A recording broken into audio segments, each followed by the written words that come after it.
Hi, and thanks for logging on to the Daily Dvar, and here's a brand new halacha for you, and it's for Tuesday, the 12th day of June. Here we go. Today's halacha is about how sometimes during davening you are expected to join in with what the congregation is saying, even though you're not at that part of davening. A great example of this is Shema. If it ever happens that you see the congregation putting their hands to their eyes and saying Shema Yisrael, that's an incredibly important sentence. I don't think I have to tell you that.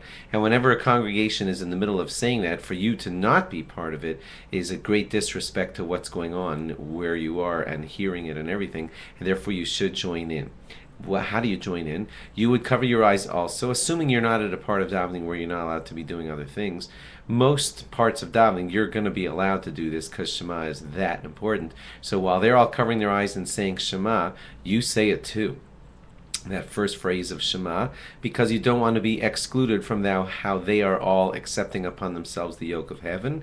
You would want to accept upon yourself the yoke of the kingdom of heaven also while they are all doing that. So while they say Shema Yisrael Hashem Elokeinu Hashem Echad, you say that with them, and you include with that the phrase Baruch Shem Kavod Malchuso, which is kind of like always attached to the phrase of Shema Yisrael. Another example of this law would be when everyone ends the davening and says Aleinu.